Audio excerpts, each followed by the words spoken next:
us with a look at his view on how Canada should be responding to the very severe threat coming from south of the border in terms of tariffs. What do you think so far of things like the reciprocal tariffs and Ontario Premier Doug Ford's move to temporarily, anyway, slap an export tax on U.S.-bound electricity and to continue holding that as somewhat of a stick in these talks? Well, so I think the issue is that we should stop worrying about certain things with Trump, right? So, I mean, with respect to the 51 state and all this other stuff, it's just a load of nonsense to me. One, you need Congress to approve something like that, and there's other things that they would prefer to do before Canada becomes anything, and that's not going to happen. So we're concentrating on the wrong things. Like, we need to concentrate on where, if this happens, we would hurt Americans the most. So let's, if you look at oil is one thing, hydro is another thing, right? Where we can hurt, we can look at the farming industry in the United States. They buy 85% of our potash. So, you increase potash prices. We need to improve interprovincial trade, which is terrible that we don't have interprovincial trade at a level in this country. So there are a lot of things that we need to do. But the issue for us is, if you are going to start wasting time talking about all these other things, and let's buy Canadian all stuff. It sounds a wonderful thing, but it's hard to do. We use a lot of American goods, right? So my view is that we should concentrate on where we have the most leverage. And the most leverage we have is in oil, in hydro, and kind of things like potash and specific minerals that we provide to the United States. And I think that if you want to show, listen, as parents, we all know how to deal with kids who are acting up or a person who's a bully.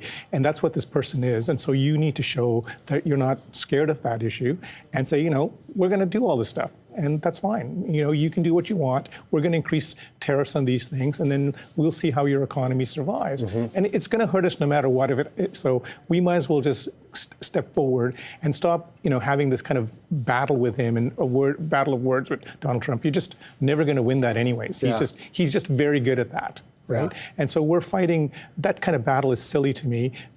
We're not going to become a 51 state. Let's stop worrying about all that and concentrate on where we have leverage on the U.S. economy. So, for instance, potash has become a talking point recently. U.S. farmers and U.S. farm groups have made it clear we need potash from Canada. It's our main source. We would not welcome that potash being 25% more expensive than it otherwise would be. How should Canada respond with respect to potash?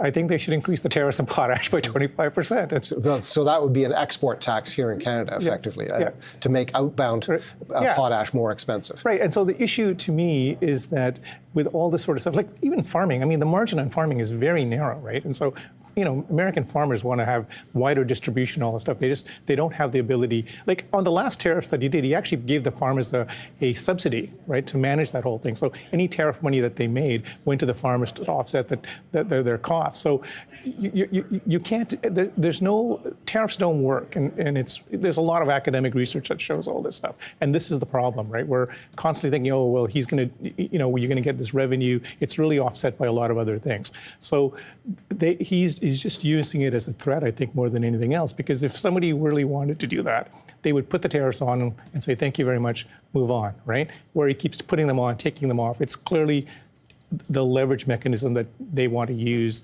on different parts of the world and to try to get a better deal.